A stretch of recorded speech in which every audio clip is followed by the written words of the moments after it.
Bro, it's some of So the you go with funniest. your couple and you Man, go off with this one and you go it's off with some a of the whole bunch of men. funniest shit that you ever are going to see, my Hold on, nigga. Like time out. just Hold on. Let's back it up a little bit. So there's an island. Correct. Obviously, the temptation means there's gonna be some cheating and fuckery. Correct. So are these people who are in relationships, and we're gonna be like, Correct. oh, we're gonna test how strong your shit is? so these Yes. See, people now are what at they the. expect to happen? But look though, Rich, they at the crossroads. They're at the crossroads in their relationship. Like, do I want to marry this motherfucker, That's or even is it more of a something reason out to there? fuck around. And bro, when I tell you the And they crazy, always are like only together like 2-3 years. It'd be like it yeah, don't it's be not. It's one couple on there that I'm long watching now. term. They've been together like 7 years. And I'm like, bro, you Stupid. bullshitting if you even had to go there for after 7 years.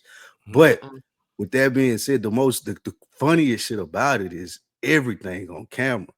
So you got to take into consideration, like if they do fuck up, they was like, fuck it, nigga. Like, cause they know the other person gonna see it. Cause once a week they go to like a little bonfire and they watch everything that they significant other been doing.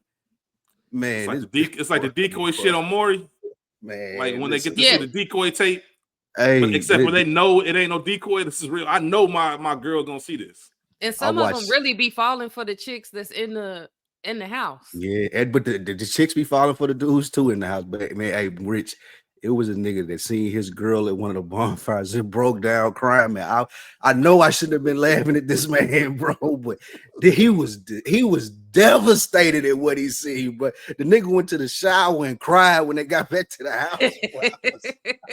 See, I haven't seen an episode, but I'm already imagining. I want Spike Lee to host. I want Spike Lee to host with like the Chris Hansen monotone kind of. I want Spike to be the nigga to see the nigga crying and then pull him over for the one-on-one interview. You know what I mean? And really get into like, hey, so I know that was tough to watch.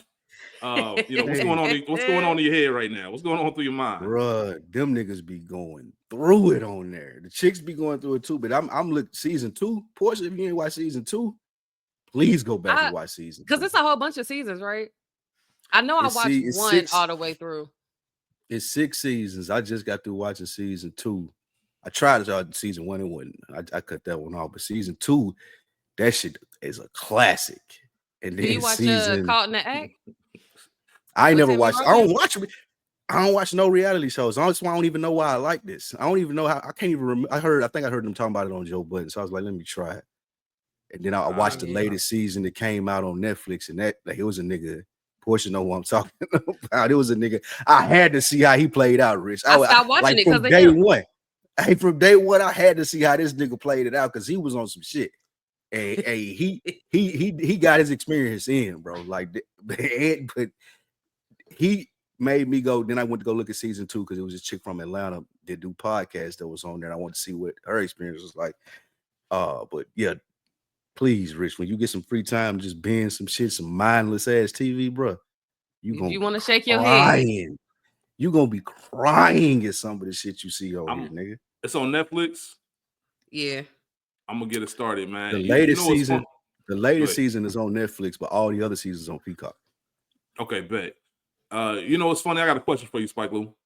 Mm-hmm. For the past couple years, every time I hear somebody say Atlanta, in my head, my voice, there's a voice in my head that automatically be like, you bitches is not Atlanta. When that shit came out, what was the city like? Was niggas mad? Because niggas was really mad about that song. That shit like that for real here. Like, I'm not from here, so I ain't know that, but yeah. Like, motherfuckers, I ask you what high school you went to here. Like, that's a Cincinnati thing all day. Yeah, I'm from Atlanta, and then you tell them you went to, like, let's say Roswell is a suburb. You tell them you went to Roswell, I'm like, no, bro, you ain't from Atlanta. Yeah. But Nashville the same way though. Like, motherfuckers would be like, they from Nashville, and it's like it's a couple of high schools that you can be from to be like, nah, I'm from the city. Like, if you tell me you went to somewhere in Murfreesboro or like, well, y'all know these places, Murfreesboro or Gallatin, like, nah, bro, you're not from Nashville, you're from Gallatin, bro. I remember when Taka came out with Do the Down the Way. Mm-hmm. And he had the see, that's some Cincinnati shit right there. Portia immediately went straight to it. But I remember there's a line in there where this nigga was repping out hoods and shit. And he said, even in the suburbs, way out in Forest Park, and motherfuckers was upset. out in Forest Park. I remember my cousin lived in Forest Park. Like, we ain't no motherfucking suburb. I'm like, nigga, come on, man. And it's real simple. Like, hey, I be asking niggas. I used to say, like, all right, if some shit went down, what police department showing up? And they be like, oh, yeah. I'm like, it's all good. Like, we respect y'all, or y'all respect it all the same. But I remember that shit. But y'all hear the voices, man. Welcome back. First Fridays. Chapter 27. First Fridays, our second edition of First Fridays with P. Renee, host of the Frequency Podcast. Appreciate y'all for the patience, man. Last week, we were talking about it before we recorded. I was in Vegas. Schedule was hectic. We tried to get something done. It just did not fit because, as Portia was making fun of us earlier, me and Spike record all the damn time. So it's really hard just to kind of find some room. But we ended up taking the week off. We appreciate y'all. We back better than ever for chapter 27. I got low-key a little bit small, tiny 0.5% smoke with Portia. I hit up Portia. I'm like, hey, man, I guess a nigga just ain't going to be on the frequency. But I will say this. I ain't got that invite either, though, Rich.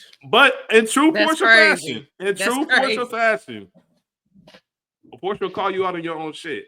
And she immediately said, nigga, you don't never answer the phone. And I say, you know what? That's fair.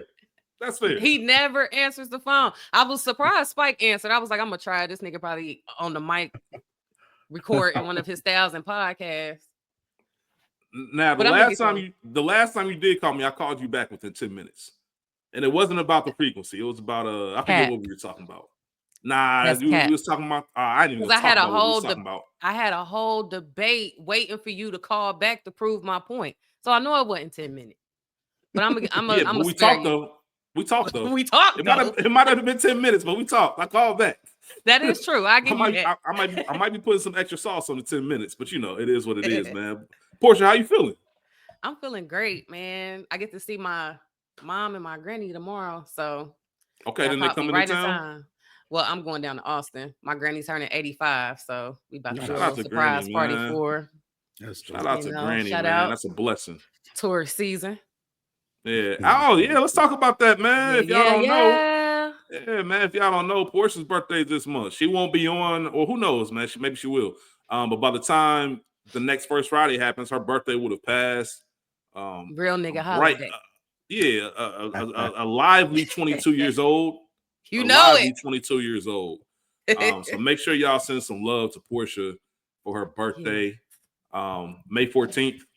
Mm-hmm. You remember it. Look, I feel special. Hell yeah, because I will never forget because last time I sent it on May 13th. Yeah. Which your granny's birthday is May 13th, right? Yes, but you don't know her like that. Back days, I don't know her like that, so I'm not about to claim her. You don't even know her to know her birthday. I don't claim her. I know her birthday because of you and how much you love your granny. If you know Portia, you know when her birthday is.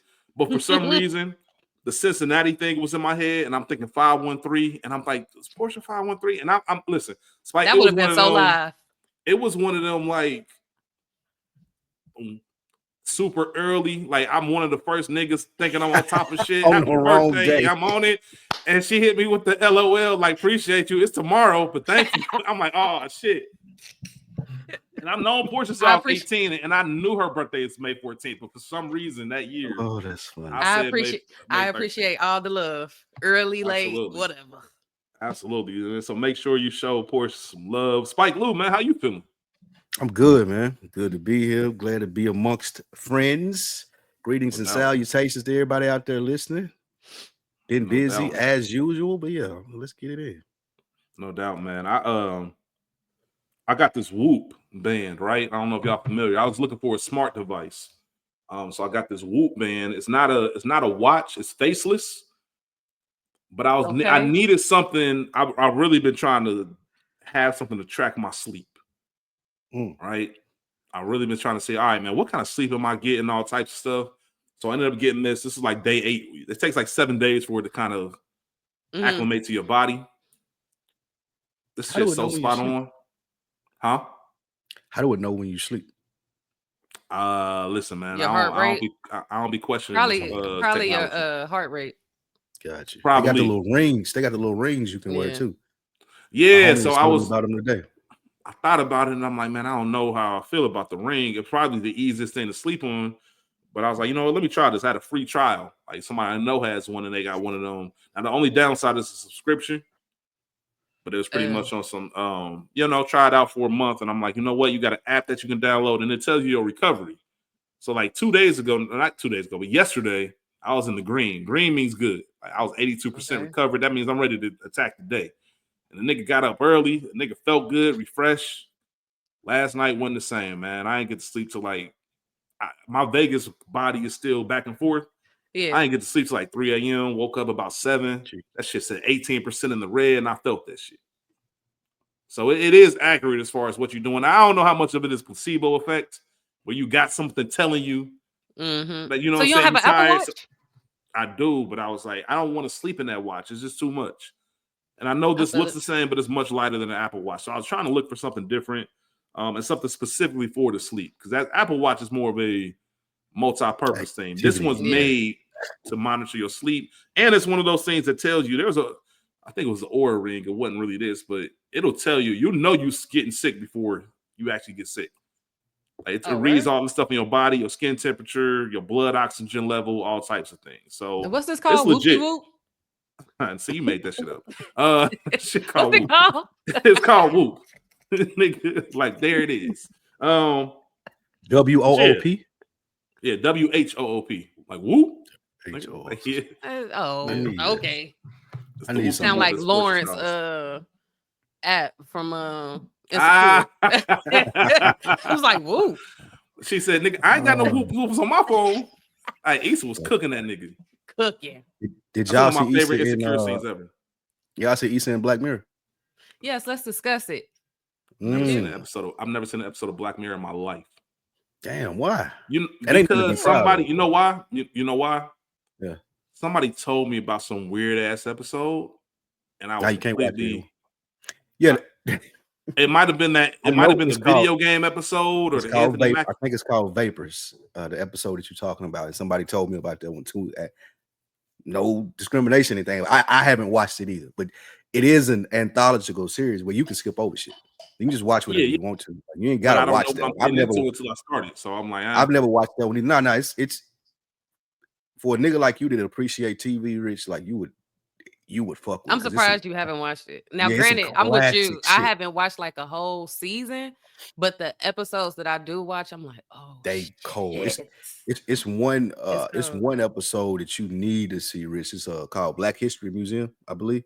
It had the chick that played the lead in that episode was a chick that played Black Panther 2. She played Black Panther, the sister. Okay, sure. Took over the suit. I forget her name in real life. Yeah, she went to a Black History Museum in Vegas on the episode, and that episode is amazing. One of the best episodes of TV I ever seen. I'm gonna have to check that out. I'm gonna check it out. I'm gonna check it out. But what I know the premise of the East episode. Like somebody broke it down and what happened and the whole nine. What's y'all thoughts on it? I thought it was fire. I like seeing Issa in another bag. Did you? I can't say I like old movies, but it's something like that the feel that it gave is kind of like listening to a vinyl, like how they was acting it out and shit. It was pretty dope how they was doing that. Rich, one of my favorite movies is It's a Wonderful Life, and that episode kind of reminded me of that in the sense of just the black and white and the slowness of it and how they were moving and how different movies were then from how they are now. But I appreciated the episode. I liked Issa in a different setting and space. What did you appreciate about it? Just the story, how it was filmed, or the story was good. I like how so the whole aspect of them using that new tech to do that movie, and when they talking in her ear and them not knowing what's going on and how they did the pacing for it, in a sense of they're setting up this tension, but it ain't like there's no like shooting or fighting. It ain't nothing normal movie tension but it's a tension in the sense of, oh, she may get stuck here. So I like the way that they performed the episode and the way they set the tension and shit up like that. You didn't like it? I'm taking it. No. I think a lot of comments I read were similar to Portia's thoughts. Like they didn't like it. Yeah, a lot of people didn't like it. Yeah, so like it's like coming from your perspective of like what they did and how she got into the movie and how they talked to her. I'm rolling with you on that. The storyline of it was horrible. I may get a lot of. She does not play a lesbian well. You could tell it was so forced. Like it was nothing natural about it. It was just weird. Plus, I don't think Issa Rae can act. So I was just about to say, I feel like that's her with everything. Everything I see her in, it feels awkward, and I think that's her style. I think that's the reason. That's the reason it kept me from Insecure so long. I watched 1 or 2 episodes. Like I only finished Insecure maybe 2 or 3 years ago. I watched 1 episode. And I was like, bro, this weird. Like the little dancing in the mirror, rapping shit. Like this ain't. I love that. I loved her in Insecure, but I have not liked her in anything else because she truly is just Issa. Yeah, like she doesn't get into a character. No. It's interesting. Her. Yeah, I had to get used to her style. It took me forever to get used to her style. I fuck with Insecure now, but when it was out and people was talking about it, I didn't fuck with that at all. I was like, that was my shit. Yeah, but it was I felt like she was playing her, but her playing another role, it don't click for me. And her playing her not being able to act for me, and then seeing her force herself to kiss this white woman and then falling in love with the white one, it was too much. It was too much for me. But the first episode of the season, fire with oh my god, Tracy Ellis Ross, fire. Yeah, keep saying that was fire. Yeah, I'm gonna check it out. I'm gonna check it out to see exactly what the hype is about. People love Black Mirror, so I'm not, I know exactly what it is. I just never took the time to check out an episode because they scared me away with that wild ass story they were telling. I never watched that one either though. Yeah, all right, bet. Well, I'm gonna check it out. Before we get rolling into chapter 27, I do want to read a comment that we got from our last episode, chapter 26, with my guy Chaz. Shout out to Chaz. What up, Chaz? I actually just recorded an episode of the Culture Garden with him that'll be dropping today. Now that you're hearing this on Friday, but we got a comment on YouTube from Dark Grapes 49. Amazing and also under discussed conversation that was had between y'all. Rich, I felt you 100% on moms not answering being a trigger. I remember my dad ain't answer when I called multiple times one night. Heart was racing. Called him the next morning. He said he was asleep. LOL, buddy had me heated. We're talking about the grief episode, man. First of all, I understand you completely. Just that being triggered by certain things, but also really appreciate the fact that you said under discussed conversation. That's one of the main purposes of Another Week in the Books of Chapter 2, or Book 2 and Book 1. Really, just having conversations that we need more as a community. We even said that in the episode last week. I don't know if we ever had an outlet for that type of feeling or talked about it in the open with people. And it is something that can be healing once you do it. And Chaz even hit me up. Shout out to my brother Barks, our brother, me and Chaz. Portia too. Portia Bark. Nigga Bark's been on the frequency, man. But either way, that's a whole other story. But Barks hit me up and was like, yo, man, that was a real dope episode. And just kind of the openness and vulnerability.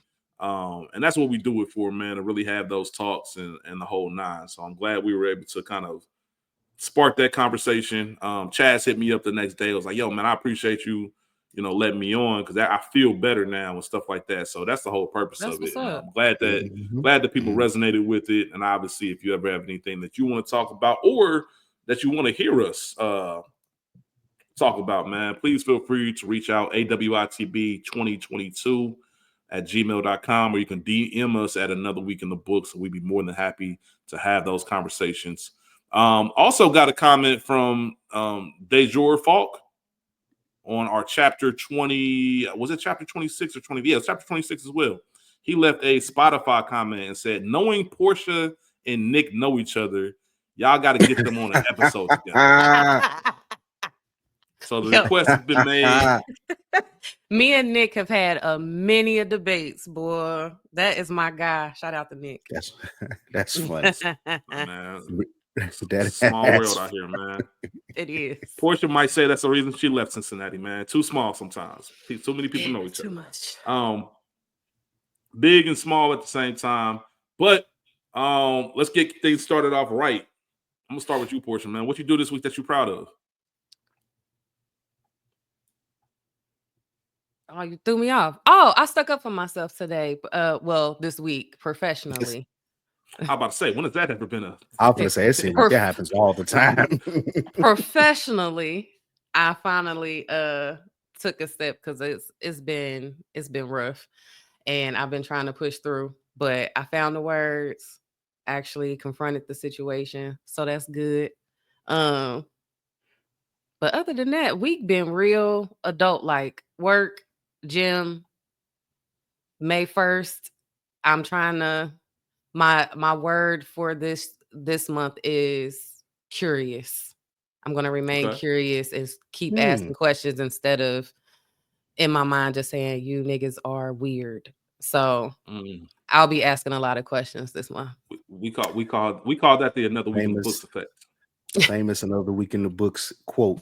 Ask another question. I'm gonna have to ask. You make it ask just one more, or two more, or three. Yeah, a lot of things will be discovered, good or bad. They will be discovered. It's a good way to. It's a good way to understand how, if people really like that, or if you're just weird, or if you really are just dumb. Or like what got you there? Was it me? Yeah. Like maybe I'm fucked up. Yeah. Do you do that every month? Do you take a month where you say I'm going to try this month? Try to then that's dope. It more so happens like definitely around my birthday, like because this is my new year. I don't really count the first of the year to be my new year, so I'm like, with May specifically, I was like, what is it that I know that I can be better at? And I know that I'm stubborn and I know I can be stuck in my ways. So I was like, you know what? I'm gonna be curious too. At least when I do my judging, I at least ask the questions. That's fair. That's all people can ask for. That's all people can ask for. Spike Lou, what about you? I started tracking my steps. I found the health app on what is it, Apple, whatever the fuck the iPhone got. But I found the health app, and I made a goal that I was going to take at least so many steps. Nigga say you found it like it's been hiding. Yeah, like that part. I was just about to say.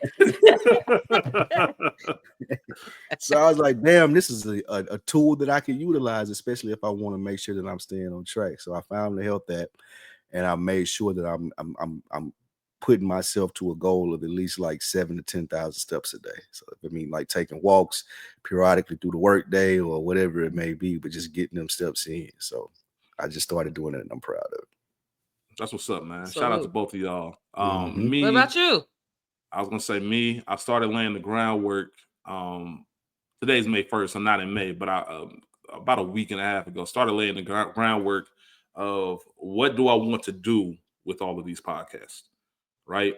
Been doing this long enough to know, like, hey, there's something there. Now, what's the next step with it? And really kind of mapping things out, writing things down, setting realistic goals, trying to figure out things that I want to do each week to help it grow and really see how far can we take this. And it's different between showing up every episode to record versus being on the business side of things. All right, how do we get this to where I want it to be? Because it's a shout out to Dave Sweat Jr. If you don't have a plan, then you really just got an expensive hobby. So eventually we will do, there's some things Spike and myself been talking about and really trying to take all these incredible people that we have the pleasure of working with on a week-to-week basis.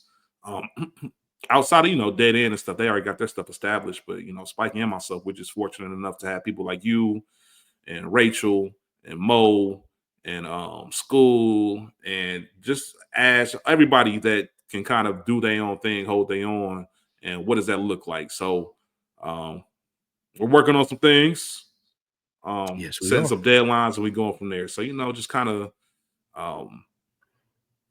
less announcements, more results. That's kind of what it is right now. Less announcements, more achievements. There you go. More achievements, man. Like I want it to be done. Y'all hear about it when it's done, not what I'm planning to do. So we'll leave it at that for right now. But shout out to everybody out there trying to be the best version of themselves, trying to be better.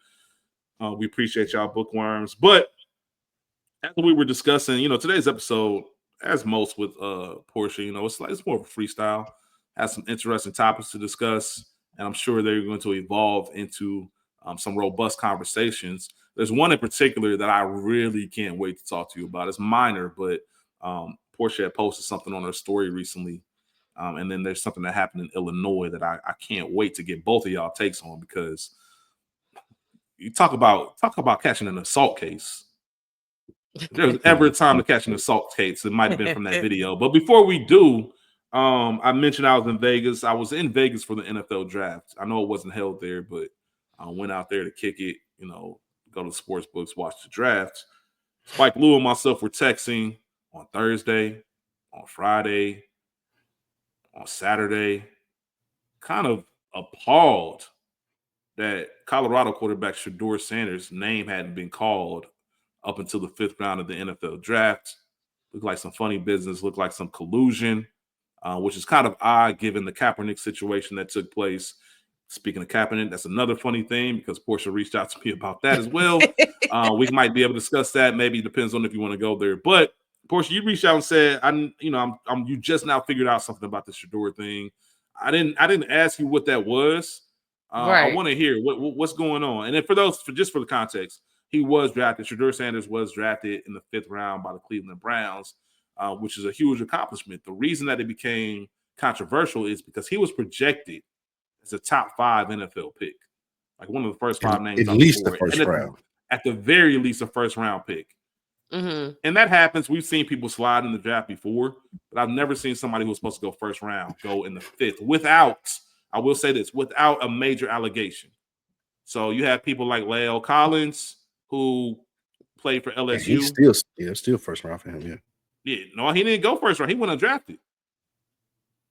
Because if people don't remember the La'el Collins story, La'el Collins was not accused. No, boy with the weed mask.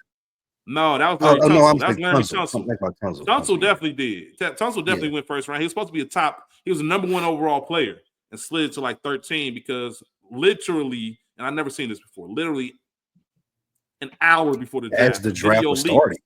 Yeah. As it was starting, a video leaked of him in the gas mask hitting the bomb. This is 2016, I believe. And it scared teams. He went from 1 to 13. La'el Collins, who played for the Dallas Cowboys, he went undrafted. He was a surefire first-round pick until news came out that he was questioned for the murder of a woman that he was involved with. So things like that are what usually make you slide, not just being yourself. Shedeur has no drama, no issues. Maybe people don't like the way he carries himself. They say he feels entitled, but, they don't like to see the black man shine. Mm-hmm. And I've seen conversations about the NFL wanting a certain type of black person, like the one that got it out the mud versus the one who grew up a certain way. But back to you, Portia. What was it that you said you figured out? And I'd love to have more of a conversation about it. So it wasn't really about him, but the conversation kind of started. But in girl brain, right? I love football. I watch football, college football, like that's my thing. But I am not into the behind the scenes of how all that happens. I just watch the seasons, right? Mm-hmm. I was just recently told that the NFL is a nonprofit organization. Yes. Okay. I think I knew that, but 2 + 2 didn't equal 4. Like I just didn't give a damn. Mm-hmm. But when I was talking about the Sanders situation and then finding out that this is nonprofit, and like when I had to break it down, like, okay, so if Rich is selling drugs in Cincinnati, I'm selling drugs in Dallas, and Spike selling drugs in Atlanta, but we come together so that we can kind of sell everything together and not be, under no shit. We could just come together. And I started like putting it all together, like I love how your brain went straight to drug organization. Yeah, right? it went to a drug organization. And then the fact that it clicked, like, oh shit, white people own this. Like, it's really like some slave shit. I knew, but I didn't know. So now that I'm like aware of kind of like, I didn't know that when you got traded, it could just happen. I don't know why I thought like agents were talking and you knew, and I didn't know niggas was just getting shipped off to the next plantation whenever they wanted to get rid of them. Mm-hmm. Shocked. Portia, this isn't the NFL. And just to be clear for those of y'all out there saying, well, the NFL makes so much money. As an organization, the NFL is a not-for-profit. Obviously, the teams have revenue shares and things like that. So just want to make sure for anybody out there questioning. But it's funny you say that, Portia. There's another podcast hosted by former NBA players, Matt Barnes and Steven Jackson, All the Smoke. They literally just had a conversation with an NBA player from the 90s named Mitch Richmond. And Mitch Richmond played in Golden State. He played in Golden State. He got traded to Sacramento, right? Okay. Just bought a crib in an area like near San Francisco when the coach came in out of the blue and said, and matter of fact, coach didn't even tell him. He heard the rumors and had to go pull up on the coach like, hey, man, tell me you did not trade me to Sacramento. And Don Nelson said, we just traded you to Sacramento. And it took him 20 plus years to speak to him again. And he reported to the team, but did not move. He said, I refuse to move to Sacramento. He commuted from the Bay Area to Sacramento for the next however many seasons. Because to your point, Portia, it happens just like that. And you got to think, a lot of these athletes have families. They got kids who are in school. So you getting traded in the middle of a season, have to pick up your whole life. That's why sometimes, especially as people get older in their career, they might leave their family in LA. Think Chris Paul, for example. Chris Paul spent a nice chunk of his career in Los Angeles, and then he becomes a journeyman. He goes to OKC. He just finished up with Spurs. He played with Golden State. Niggas ain't really moving their established family, especially when their kids get 12, 13. You want to give them some normalcy. You want to keep them where they have their friends, their school. Yeah. So they'll move and travel and fly the family out, but their home base is in a different city. Absolutely. You don't get no notice, nigga. It's like your job. Imagine if the real life was like sports. And Portia, your boss just hit you up like, yeah, you know, we traded you. We need you to pack up and move to Albuquerque, New Mexico tomorrow. What? That shit, like, I don't know. It just finally registered to me, which then had me thinking about the Sanders situation. Right? I hope I don't get killed for this because this is just my thoughts, my ignorant thoughts. Y'all school me. But I guess my thing is, if the NFL is moving has been moving how I just found out, right? Why do people think that him particularly would have been so high in the draft?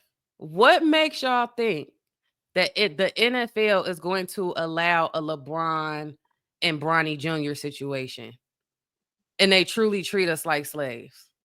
Like, what made us think that? Well, the people that scout the talent were telling us that he was not great, but good enough to be selected that high overall. And just to double down on your point, it's interesting the round that they selected him in. So what's probably going to even blow your mind even more, Portia, like, so the NFL is the only professional league that doesn't have guaranteed contracts. Okay. And what that means is when I get tired of you, it don't matter what I signed you for. I could sign you for 5 years, $100 million. But in the NFL, if I signed you for 5 years, $100 million, the second or third year, I'm like, you really ain't. I'm cutting you. I don't have to pay you, and I'm keeping that money. NBA, baseball, if I sign you for $100 million, you're getting that $100 million. Where Shedeur was drafted at, they can cut him if he doesn't do well in training camp or whatever it may be, and it's nothing against them. Like they don't have to pay him. In the first 4 rounds, though, 4 or 3 rounds, I'm not sure. If you draft someone, there's a rookie scale that you have to pay them on. So if you cut them, you're going to be penalized for it. They drafted him right after that threshold point of, yeah, we can cut you and we ain't gonna be penalized for it. But to answer your question, the reason and why I was so surprising that people was like, how hasn't he gotten drafted yet? All of the people the experts who tell you about the game and they draft, they scout, or whatever it may be, they were saying just based off him, he wasn't the greatest talent, but he was talented enough to be drafted before the 5th round. But then the attitude shit came into it, and then the real experts get involved later into the process, and they were saying, he may not be first round, but he's definitely an NFL pick, and you have tape of him against reasonable talent showing that he's good. So that's the reason that everybody was investing in him. Like, no one said he was going to go in the 5th round.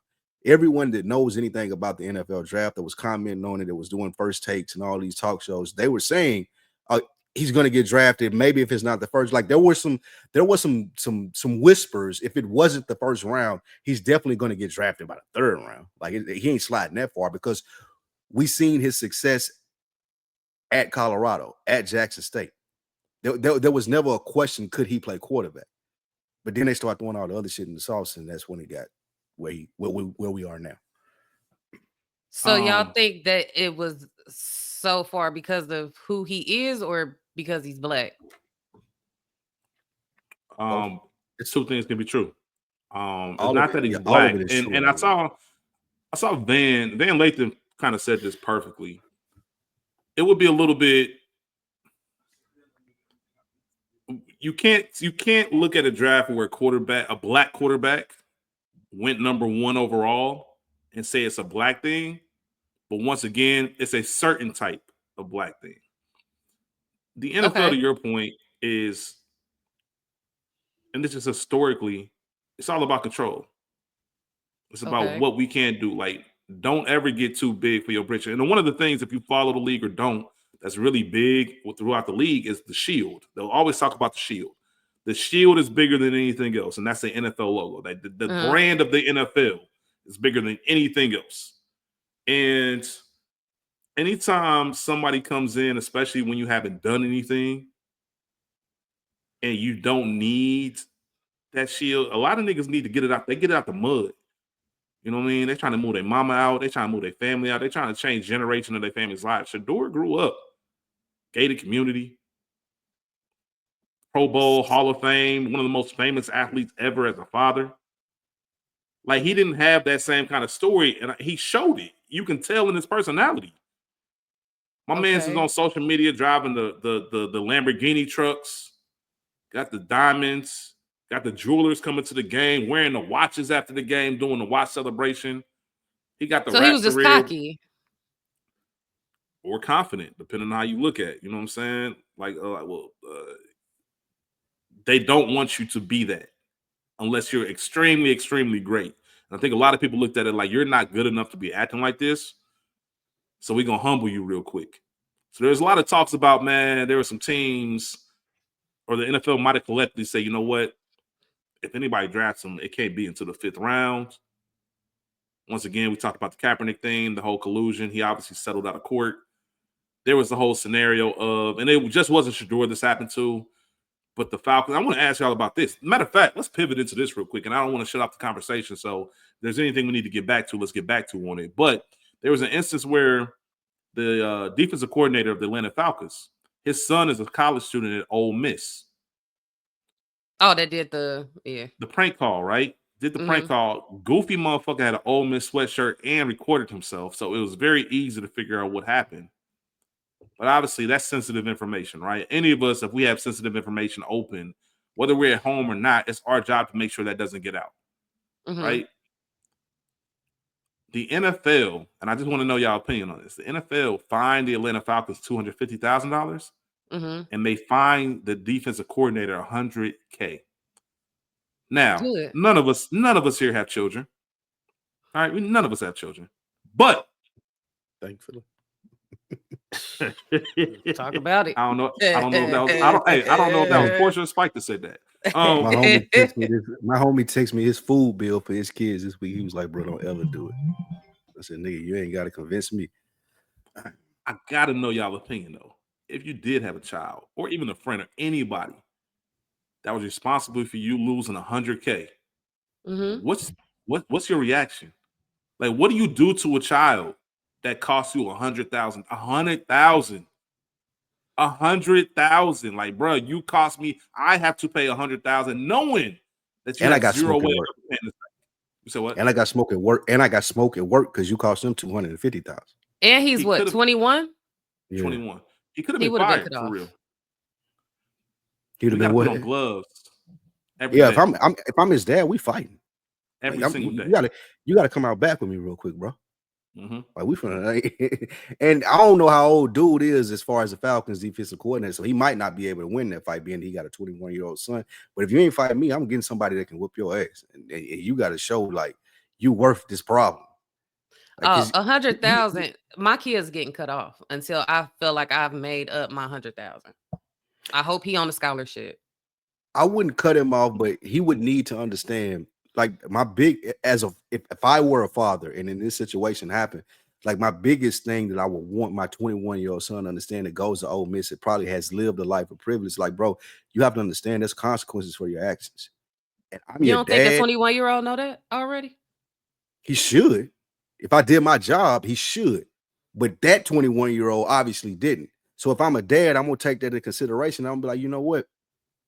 I'm gonna show you better than I can tell you, like we say down south. I'm gonna show you fat meat greasy. Like you finna come out here, like I'm gonna hire this MMA fighter. He finna whoop your ass for like a week straight, and you ain't got no outs. Like you ain't going nowhere. You at my house. He finna whoop your ass. If I can't whoop your ass, if I can whoop your ass, then I'm gonna whoop your ass. We're gonna go outside and fight. But if I can't do it, I'm gonna put somebody there that's gonna show you his consequences for being a dickhead, bro. I don't. I just feel like with kids like that, an ass whooping ain't gonna do nothing for them. You got to cut them off from the Bentley. You got to cut them off from the credit card. Like legit. When I say cut off, I don't mean like disowning my child, but you are definitely not getting all the privileges that I know that you have trying to play these fucking games. You paying for everything. You're 21. Grow up. The reason why I say an ass whooping, Portia, because I feel like we're millennials. We understand consequences. I feel like we still come from a generation where it wasn't a foreign thing. Like, bro, if you say some crazy shit or do something crazy, like you finna get hit. Like from your bro, like your mom's like it wasn't child abuse to us. Yeah, it wasn't child abuse to us for like, nigga, you said like, how dare you? But we made it child abuse. You've been smacked in your mouth. Yeah, we did. That's true. And that's another conversation for another day. But I do think that the further generations think that, oh, I'm entitled to so much that like there's no consequence for this. Like there's nothing that you could do to me to make it not worth my fun in this moment. Like I'm making my friends laugh. I got a viral moment. People gonna be talking about this forever, is what the 21-year-old thinking about. And there's really no repercussion. Like even if I cut you off, it ain't cut you off in the sense of, oh, I'm broke now. It's like I just don't have some of the privileges that I had before. He's still living an entitled lifestyle. The newer generation, one of their biggest flaws, again, I would love to have a conversation with them about it, but just for me making an observation, one of their biggest flaws is they don't understand consequence. Our generation is the last generation that really understand, like, no, bro, you're gonna get hit in your mouth. Like, you can't just say whatever you want to in this grocery line. You can't just walk up to me and be like, oh, well, this is this, that, and like, nah, bro. Like, we still come from a generation where people got fucked. Like, that's gonna get you fucked up. That was a saying in our generation. They don't understand that as 21-year-olds and what is it, Gen Z, Gen X, whatever the generation is after us. Niggas. They don't understand. But we raised them to be like that, though. Up. That's the bad part. Like, we could say that because we got fucked up so much. Not us. We got fucked up so much though. That's why we was like, I ain't doing that to my kids. I ain't doing like, nigga. That's the generation that's like, I'm not doing that because that shit traumatized me. But it also coddled them a little bit, so they don't really understand how it is out in the world. Like it's people. But they also don't have to go outside either. That's true too. They don't have to go outside to get fucked up. Like you said, they did that over the phone. Yep, that's true too. You know what I'm saying? Like, I think that's the biggest difference between Gen Z and millennials. We had to go outside to talk our shit. They don't have to. So I can't even blame them for not even having them hands or knowing how to do nothing because that's how they was raised. They don't have to. I ain't gonna hold you. Spike Lee, hiring an MMA fighter to fight your child is insane. warranted, but insane as well. You about to fight a professional. I'm gonna lock you in the cage with the nigga. Like, bro, like I got the key, nigga. Like, you make your way out of there. It's gonna be like when Turtle fought Ronda Rousey. I'm gonna snap it. Like, this MMA fighter might break your arm. And that's another reason why I'm terrified to have kids. Why? Why is it? Because fucking up your money. Yeah, let's say he truly did. Like, I don't know this defensive coordinator, but let's just say he truly did do everything to provide for this child, to raise this child, to walk in good footsteps, and then you go out here and you just embarrass the shit out of me. Like, because honestly, remember when our parents used to be like, "You're a reflection of me." Mm-hmm. That is truly, like, now we looking at him like, oh, you just privileged. You could do whatever you wanted to do. And dad could have been strict and tried his hardest. But now look, money loss and parenting skills is out the window. And that's a shout out to all the parents out there, man. On a real tip, I think about my parents, moms, and stuff like that, because there's been plenty of times where I look back and I'm like, yo, that mistake cost money. For sure. And just having to love you unconditionally despite that. Like, I don't know if do you guys believe in unconditional love? Yes, but it's rare. I think a parent-child relationship, I believe, is unconditional. Kids, maybe brothers and sisters. Do you think it's an age limit on the parent-child? No. I honestly think I think that there's an age limit to the parent. From the parent-child thing, yeah. I think there's people that unconditional. Yeah, well, that's a good question, because there are people. There's people that who I love that, like, if I could turn it off, I would, but just can't. I love them, but I don't like them. Put it like that. There are people in this world that you love but don't like. I don't know if it's just a select few. It's not a major thing. Is it the same? What you are describing to me, I would put it in the section of you're just a loving person. You don't have hate in your heart. You were raised to be a loving person. Yeah, that's unconditional love just makes me feel like no matter what they do, you are still present in their life. I think I think that's a parent-kid relationship. Parent-kid relationship, sibling relationship, like I've seen I've seen parent-kid relationships where the kid is like clearly out there, like they might be on drugs, they might be stealing, whatever it may be, but that mother still wasn't able to relinquish the love that they have for, like, I remember when you was a good person, or I raised you to be a better person. And they always see that little glimpse of the person that I taught you to be. So for parent-child, I think that the unconditional love does exist. There are mothers and fathers out there, I believe, that can't look at their children and be like, I don't fuck with you no more. I don't think it exists in the relationship world, though. I don't think that there's a woman or a man that met and they romantically involved, and it's like, well, whatever happens, I'm always going to love you. I think that's bullshit. You know what, Portia, and that's a great response, Spike. I'm sitting here thinking about that, and I don't know where the line is between supporting and loving versus unconditional. And what I mean by that is, God forbid, say Portia catch a case. Portia's accused of doing some foul, heinous shit, right? And I show up to Portia's court case, and niggas like, you showed up for Portia at court knowing she did this foul shit, and I can look at it and say, this one thing that Portia did is not who Portia. That's not the Portia I know. I'm gonna stand by her. I'm gonna fuck with her. I don't know how much of that is support versus unconditional love. You know what I'm saying? That's where it gets tricky, because I don't think anybody has unconditional love.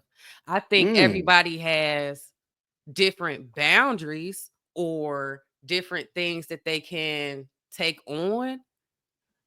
But I'm still trying. I've been having this conversation with a few people, even my mom, and I've really been trying to figure out, like, does unconditional love exist? Because I feel like everybody has conditions. Because if you love unconditionally, you will get fucked over. It wasn't, and me and Barks had this conversation. It wasn't until my niece was born that I really understood unconditional love. Like, literally holding, like, you literally just entered this world 2 hours ago. And that's different. Babies is different. I feel like babies get unconditional.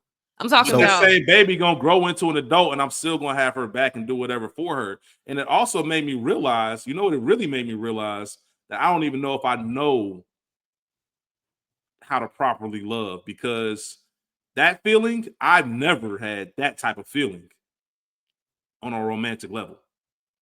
And it's almost impossible and unfair to reach that. Interesting. Like, when they say love at first sight, that's what that was.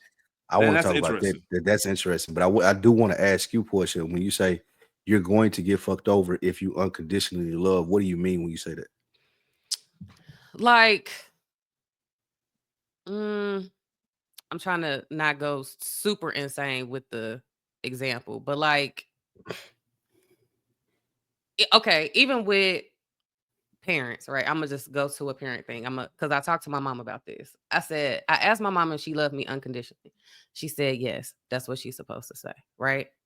But if I do something that I know my mom morally is not with, like she has made it very apparent I do not, whatever. I asked her if I was to do something like that, would it still be unconditional? She said, depending on what it is, I may have to just step back, stop talking to you for a while, get myself together, but I still love you, right? I feel like that's different. Because in my mind, maybe I got the definition fucked up. Unconditional love is I can come to you, tell you exactly who I am, where I am, what I am doing, and you are still calling me. You still don't give a shit. There is no judgment. There is nothing. I would say maybe the definition of unconditional love needs to be tweaked because I don't know if that's it. I don't know if that's it because the human element, I feel like somebody can still love you unconditionally, but you might have them fucked up to the point where you're like, you know what? Let me take a second. Let me take a few days before I give you a call back. Don't mean I don't love you. Matter of fact, the fact that I'm even entertaining this and calling you back shows you that I love you. But on a day-by-day thing, I don't know if you can really survive off of, for lack of a better term, dumb shit. When people continuously do dumb shit. I looked up the definition. Okay. It says unconditional love is love given freely without expectations, conditions, or limitations. It means caring for someone exactly as they are, not because of what they do for you, how they make you feel, or whether they meet certain standards, but simply because they exist and matter to you. Yeah, see, I don't think that can resist in relation. I don't think that can exist in relationships. But to that definitions point and to your point of what you said, Portia, if you're a son and you call your mom, you be like, man, I just had to kill somebody. Mm-hmm. She can give you advice and be like, you got to turn yourself in. That's her that's not her not loving you. That's her more so standing on her beliefs and like, I don't really even give a fuck what the circumstances was. You did some shit outside of the context of how I raised you. And this is what I'm advising you to do. You ain't got to do it. I'm going to love you anyway. I'm not going to protect you. I ain't going to you ain't coming to stay in my crib on the run. I'm not telling the police I don't know you did it.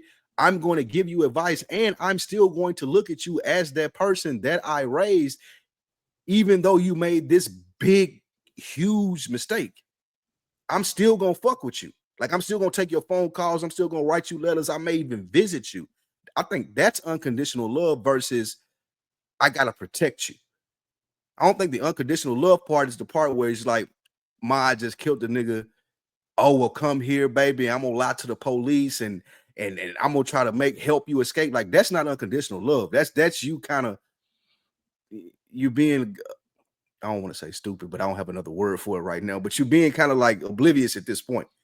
But if you feel like your mom or dad has that unconditional love for you at that point, and you can call and tell them, and you're not even looking for them to provide you with a solution, but more so, hey, bro, I'm going to be here for you regardless of what happens. I ain't going to stop answering your calls. I ain't going to not write you. I ain't going to question as to why you did it because you felt justified in that moment. That's fine. I'm still going to judge you, but I'm still going to talk to you as well. I think that's what unconditional love is. Okay. And I don't think you get that in relationships or anything else other than like parent kid. I think that's the only place that exists. Okay, let me ask y'all a question because I like playing devil's advocate, and I told y'all I'm gonna be curious this month. So not to go off topic, just whatever. Do y'all believe in like heaven and hell? I don't. Yeah. Oh, okay. So some form of it. Maybe not the traditional. Yeah, but some type of something, right? Yeah. Afterlife. Okay. I do believe in the afterlife in 2 different locations. Yes. Okay, cool. do you believe that God sends you there? Either way or whatever. When you say does God send you there, you mean based off of your action, how you live your life? Sure, yeah. When you go to, let's just do it in the what everybody says. So you die, there's a heaven and a hell, you're in line, you get to God, and you waiting on whether you're going up or down. Do you feel like there's a God that completes your fate? Is basically what I'm asking. So I can get to my next question. That's a great question and also a loaded question. Well, let me ask this. Since we own unconditional love, the reason why I bring that up is because my question is, how do humans have unconditional love? But just, for conversation, it doesn't seem as though what we have been told about heaven and hell, God has unconditional love, because at the end of the day, all of us ain't going to heaven, right? Yeah. So he loves us, but sending us to the pits of hell? That's unconditional love? Yeah, man. Some people need that. I love these niggas up here so much that I can't pollute the area. Some of y'all niggas have to go. But is that unconditional love, or is it, or is it a condition to his love for you to get to heaven? That's all I'm saying. I think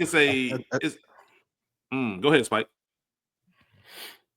I think the condition there, in what you speak of is, and why I don't subscribe to religious practices, there are these things that you have to do in order to get into heaven. And I don't really think it's exactly. There are these conditions that you have to meet and beliefs that you have to have in order to have this eternal lifestyle or eternal life that you are asking for. And if you don't meet those conditions, then yeah, you're going to the depths of hell. So that's not technically unconditional love, right? Right. And that's my unsubscription to religion. Like I don't subscribe to it because it's just a set of rules that you have to follow in hopes of being in this place when you die. Yeah, it's an expectation. Yeah, he's loving you. We don't know if it exists or not. Yeah, exactly. Yeah, I believe. So my faith believes in it, and my answer is yes, I believe in it. Even going back to your question, Portia, do I believe that God sends you there? Yes, but I will say this: it is hard, and I think it's difficult to envision it. I don't think we were meant to envision it, right? It's hard to envision, and maybe because all I know is this life, it's hard to envision this life ending, and then all of a sudden I'm at the gates. Like even though it's in the Bible, even though I can believe it, still being there is one of those things. Like, yo, this is wild. It's like anything else. When you work towards something and you get there, it's like, yo, I can't believe I'm here. I can't believe we made it. That doesn't mean I don't believe it doesn't exist. The unconditional part of it, that's a very interesting question that I really don't have an answer for. Yeah, my granny was highly upset with me. But I just be curious about stuff like that. You asked her that?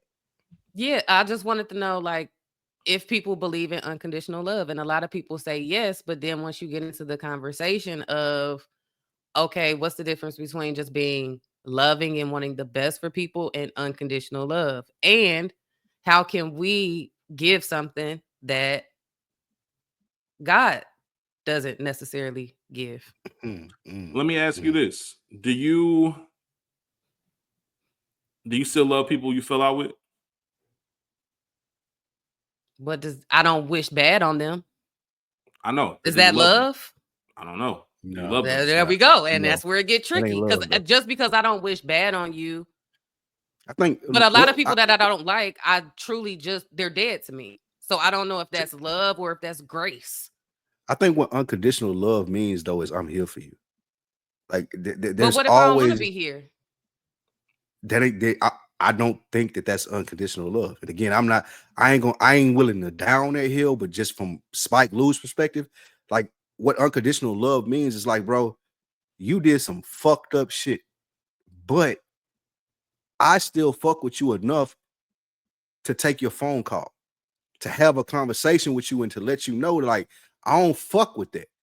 And there's no way you're going to bring me around to fucking with that. But I know who you are as a person. And I got that much love for you. It's like there would never be anything that could make me not talk to you, not have a conversation with you, not listen to you pour out your heart. And I could be 100% in disagreement with it. But because I love you, I'm going to listen to it. I'm going to take this hour on the phone to help to hear you say why you had to do this, why you had to do that, why you fucked me over, why you ain't paid me my money. Like I'll do that, and I'm still gonna feel a certain way about it, but I still fuck with you, and I fuck with you enough to take that phone call. To me, that's what unconditional love is. A lot of people not built like that. See, here's what I got. I don't think you even know about unconditional love until your fuck ups fuck me up. You know what I'm saying? That's, to me, that's when you really know if it's unconditional love. You do something to the point where now I'm fucked up about it. Because I went real morbid with my mom. You fucked up. You said what? I went real morbid with my mom because we had said kids and parents, right? But I was like, okay, Ma, you got 2 kids. Let's say me and Aaron get into it real bad. Aaron pull out a gun, kill me. You still loving him? And she was like, that's what unconditional love is, though. But that's what I'm saying. Like, everybody has a boundary. Like, you killed my daughter and you my son. However, I'm still willing to listen, to be here, to be accessible. I think where the love part of it ends is when, like, I'm not even accessible to you no more. You did something so egregious, well, I don't even fuck with you no more. If you're able to go that place with a person, then you don't have unconditional love with them. I think what the unconditional love part of it is I'm always going to be accessible to you. Like, if we was in a relationship and we broke up, that's what I'm saying. If we was in a relationship, we broke up, you got a husband now, I got a wife now, but still there's some love there that me and you, like, I have to tell you about this, and I can reach out to you about this, and it ain't no big deal. It ain't no, oh, we was cheating or nothing like that. It's just like, that's the love that I have for you. I know that this would resonate, and I can get good information from you about this. That's what unconditional love is. I feel like this to me. But can you do that and still protect your own peace? And what I mean by that is, let's take the infamous Jay-Z Beanie Siegel, right? Early 2000s, Beanie Catch a Body, or I don't know if it was a direct first degree. It might have been a manslaughter, whatever the case was, right? People, if you follow hip hop, you know the story. The judge asked Jay-Z to pretty much vouch for Beanie. Like, if I let this man free, will you take responsibility for him? And Jay-Z famously said no. And part of the reason he said no is because I know this nigga gets busy. Like, I know how he gets down. Like, the shit he rap about, he's not playing. Like, that nigga will, like, up a tool on you, beat your ass, do whatever the case is. Even if I put all the money on your books, even if I come visit you, is that still unconditional love? Because I'm smart enough to know you're going to fuck up my million. So, for example, Spike Lee, like I said, knock on wood, God forbid, Spike Lee get into a situation, and the only way Spike Lee can get out of jail is if I tell the judge, yeah, man, I'm gonna vouch for him. Like, he gonna be good. Knowing that as soon as Spike Lee got 2 toes on the ground, he back in the bullshit. Especially if the judge says, matter of fact, if this nigga fuck up under your watch, you going to jail. Do I got to keep it real and say, nah, I'm going to vouch for him, or do I got to be honest with myself and say, nah, that nigga really... Now, Spike Lee was an upstanding person and this is a one-off, then that's different. Absolutely, man. Get my nigga out. In my mind, you saying yes is unconditional love. You saying no, but still putting stuff on his books is just support. In my mind. Yeah. Okay. I'm not disagreeing. You're 100% right. It's just the idea of... I can love you unconditionally, but I can also protect myself and my peace. There's got to be some kind of balance in line with that, right? I don't think so. So if you knew, I think unconditional love is very stressful. I think with unconditional love, you're putting that person on a pedestal, not necessarily before you, maybe on a pedestal, but it's like, I see this in you when I love you that much. To the Benny Siegel Jay-Z thing. No, like, I'm not. If I'm Jay, like, there's no way. I'm not doing that. I'm not coming up to court dates. I'm not giving you reports back on what he's doing. Like, no. Benny Siegel essentially is a coworker. Like, bro, like, this nigga works with me.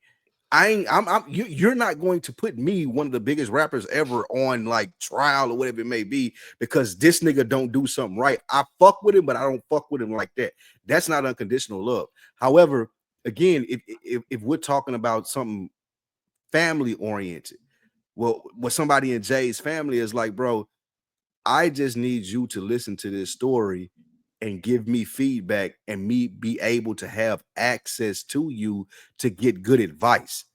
I feel like that's more unconditional love than the Benny Siegel shit. Because if I'm Jay and I'm a businessman, I'm never doing that. I'm never co-signing for a nigga like Benny Siegel. And if my freedom is on the line on the acts of you acting better, I don't have no love for any nigga like that's gonna put me in that situation. However, if it's a family thing and it's like, bro, if Benny Siegel were kind of like, I fucked up and I need advice, I need access to you, I need access to the things that can help me out of this situation, then yeah, I got you. But I'm never putting myself in that line. I think that goes back to Portia's point about support versus unconditional love. That's support. Fair. And you know what? Yeah, I started laughing. I'm never showing a nigga unconditional. Like, again, I want to reiterate, the only relationship that I feel like could have real unconditional love is a parent and a kid.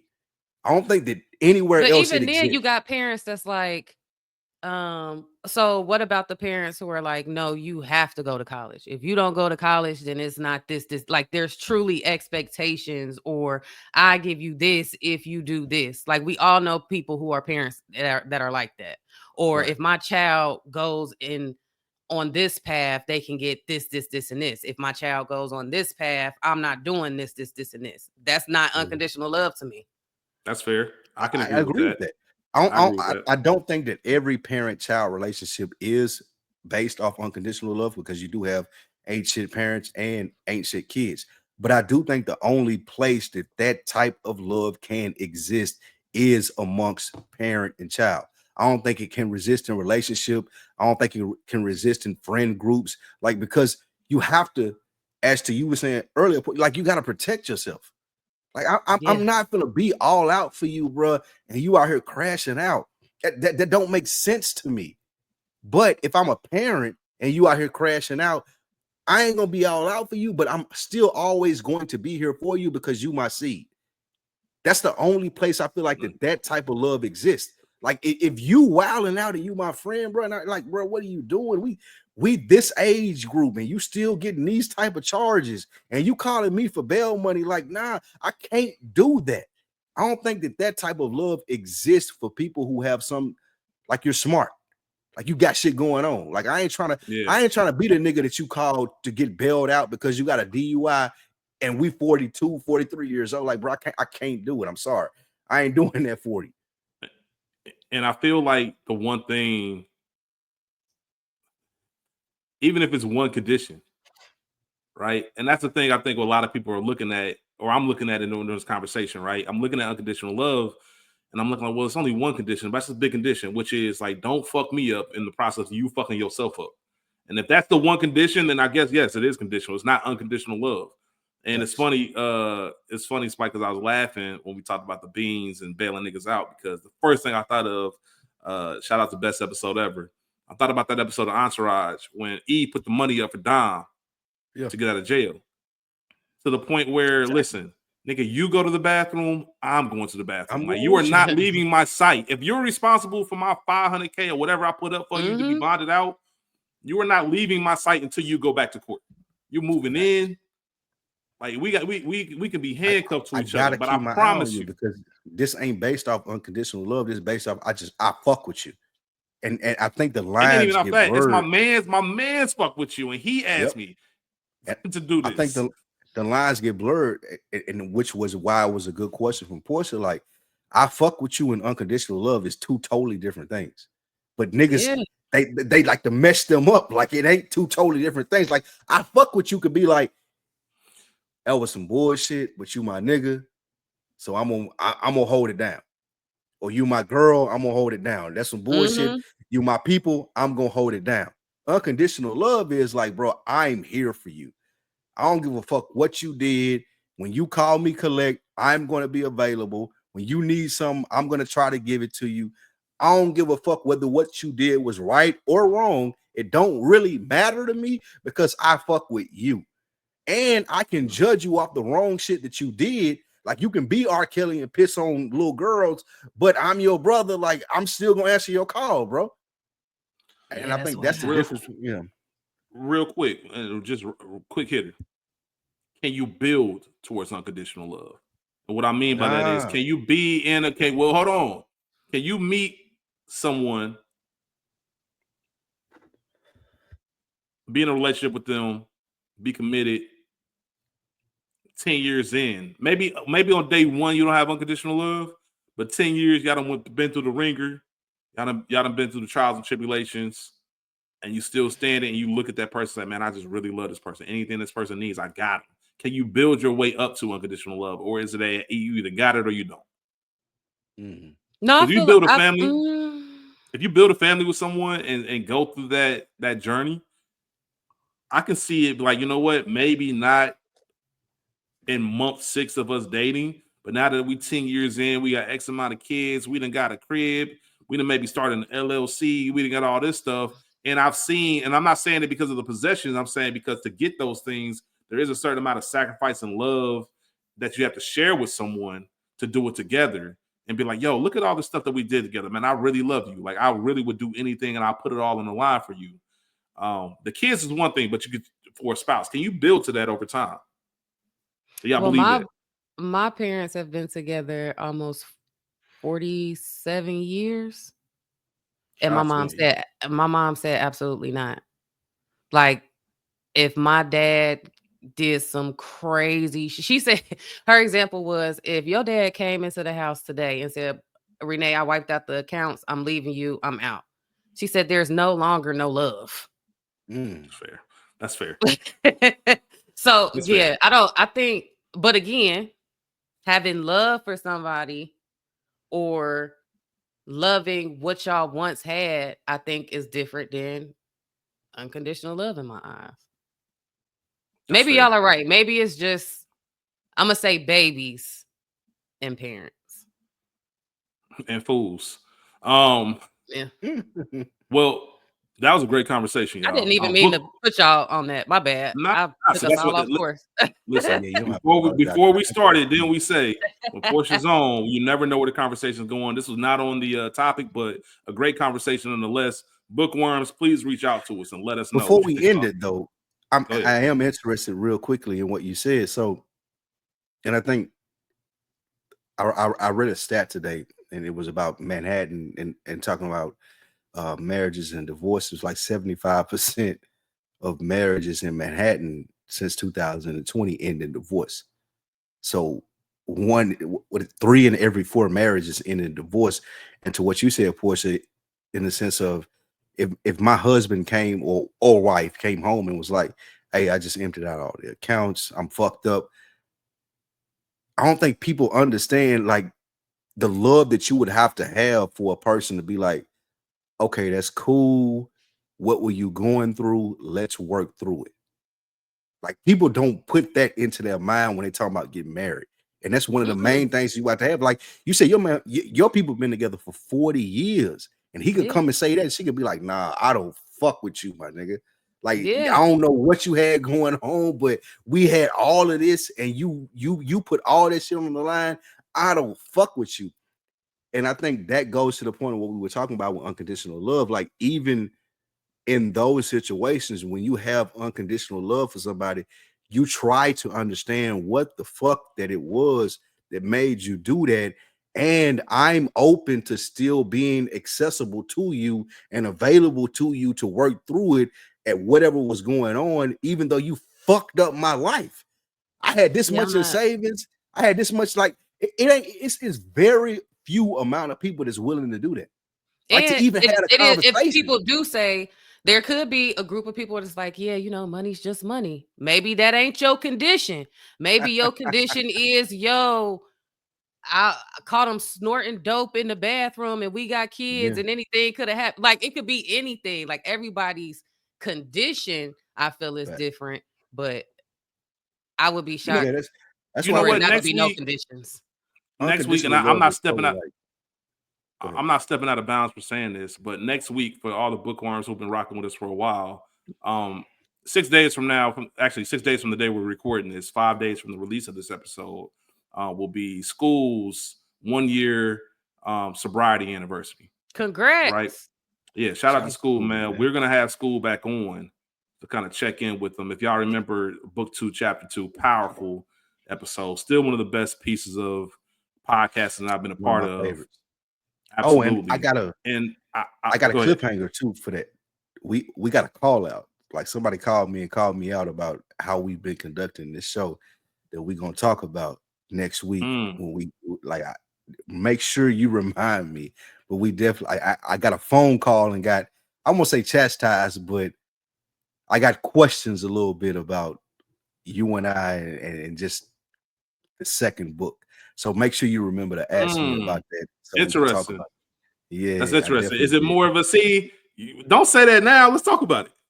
But no, I want it to be a cliffhanger because I want people to tune in next week when we do talk about it, because it's a me and you conversation, not to exclude Portia or anything, but it's just an observation that I thought was very, very it was like, okay, I get you. I get what you're saying.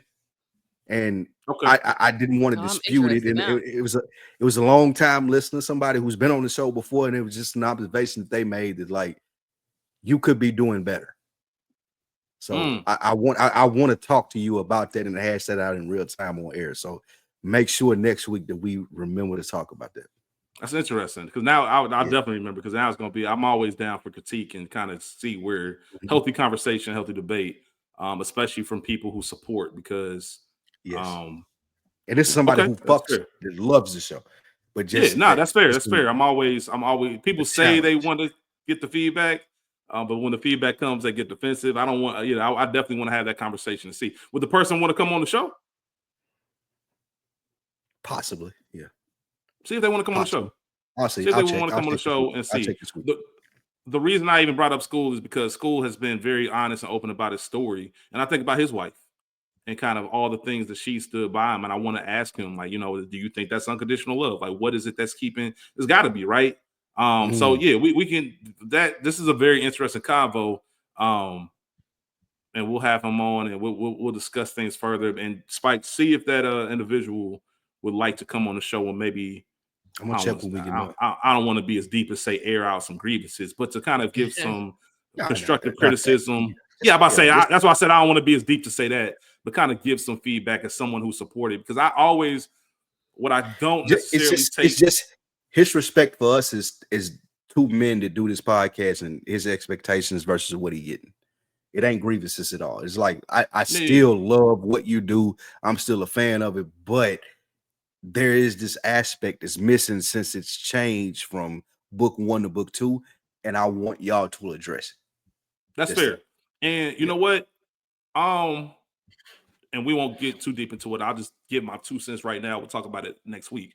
The one thing I will say that and this is without me knowing exactly what the conversation was. I don't have any kind of insight as to what was said to Spike. I will say, even though we're 27 chapters in, there is a little bit of finding out what the footing. It changes for me. Sometimes it changes from week to week, right? I think the topics and the ranges go different areas, because I don't know if we really know what book 2 is yet. I think we went into it with an expectation of what it could be. And I think that just regular conversation changes from week to week. And I don't know if it's sustainable to be only an accountability book. Or I could be looking at it wrong. So that's why I'm very open to the convo, because I personally wouldn't know how to describe book 2, because it is different from book 1. I think a big reason of it is, like, Mo played a big part in book 1, and I can't be Mo, you can't be Mo. Mo's natural disposition about things makes it very fascinating. Personality wise. Well, I definitely I'm definitely tuning in for that, because I'm having the same issue with the frequency, kind of. Like, even like when I first started doing it, I had actual, topics, and that was like what it was going to be. But because of how content and potting and expectations are now, it's kind of hard to plan it out as much because the world is going 1,000 times a minute. So I'm definitely tuning in because I can use that for the frequency as well. As a creator, that all of us are, like, I've gotten this feedback multiple times. So even with On Deck, which I've been doing for damn near 12 years now, like I have people that tell me the relationship that you and AB had early on in the beginning, man, I love that. That was great podcasting. And I've also had people tell me the relationship that you guys have now and how you talk through stuff is totally different, and I respect that more. I've had people that tell me, like, working with Dead End, like, I don't know how much you fit in there with what they do, especially with where I hear you on other platforms. And I've heard people say, like, this is exactly what you needed and they needed as far as adding a different perspective. So it's very interesting to hear from people who tap into all of this stuff as to how they're experiencing our content. And I think that's an interesting conversation that we'll be able to have based off that next week Rich cliffhanger. So y'all tune in next week. But yeah, it's just you get a lot of feedback as a content creator, and you wonder what boxes to put those things in and how to, or if you need to improve upon anything. Sometimes it's just people riffing like, this is what I expected and this is what I'm getting. Like, yeah, okay, but who are you? You're one person. Like 30 more people are putting comments in on Reddit and putting comments in under YouTube pages or Spotify pages saying, hey, I love this. But one person could be like, nah, I don't fuck with this. And you try to decipher that balance as a content creator. So it's a fun conversation to have. I know Rich, me and you will do a great job with it next week. And yeah. Let's all right, bet. Let's do that. And I don't even want to know what it is until we actually record. I'll keep it real time. I'm not gonna ask you between now and then. You want it that way. Let's say what it was. Absolutely, 100%, man. So a couple of things before we get out of here. Couple quick hits. One is something that Portia, you had in the when we were talking. I didn't ask you about exactly what you meant by it, but you had mentioned music, concert sales, quality, etc. I'm curious to know what that was and what you meant by that and kind of what you wanted to discuss.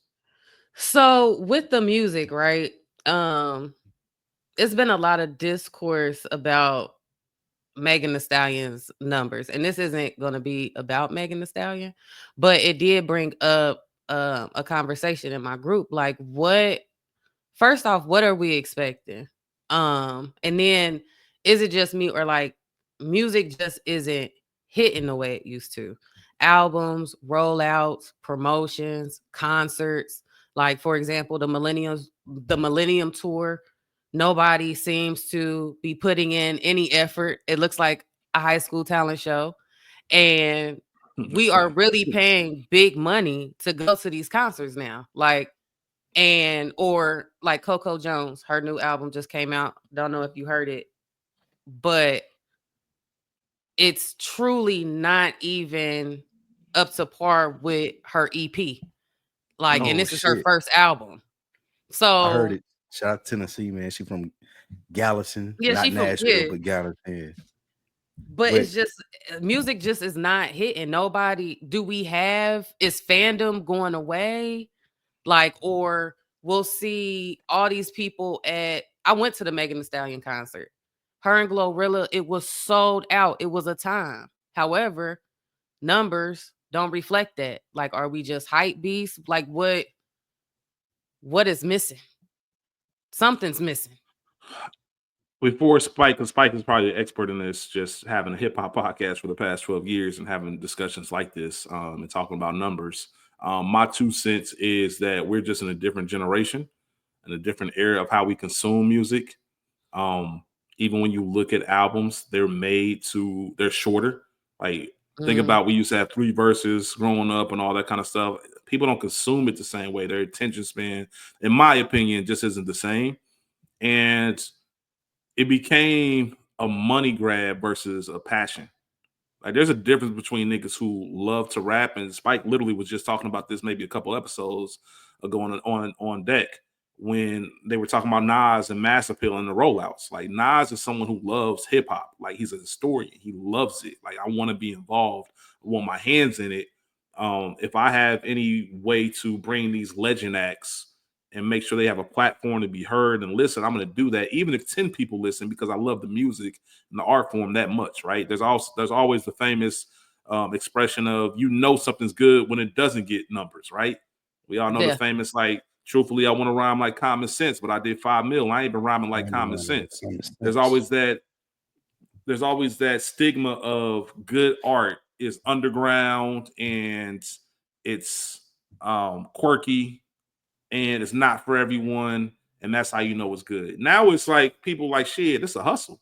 Like, I'm gonna go here and bang out 12 TikTok songs. I'm gonna try to get a bag from it, and I'm gonna turn it into a streamer. Like, I don't think people care about the music as much. And I remember, of all people, I can't believe I'm about to say this name because he's been doing a lot of wild fuck shit. I remember Nelly once upon a time talking about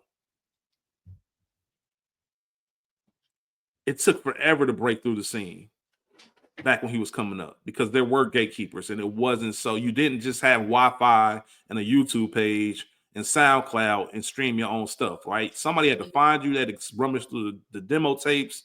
That is, I think this is good. I think we can market it, reach out, set things up, and go from there. Now, literally, anybody can create any kind of content, put it out, and there's so much stuff. Once again, going back to On Deck TV podcast, or excuse me, On Deck TV show, the Rayvon album, the Doechii album. Doechii did 11,000. She just won a Grammy, but only 11,000 for her first week numbers, right? It takes a little bit of and extra Rayvon, flair and fire. And Rayvon. Not to mention, Doechii had been active for a while. There's a song Doechii has that people know but didn't know it was Doechii. Yep. And I just think the way we consume things and the way we're looking at it, I don't know how many people want to sit down with the full project anymore.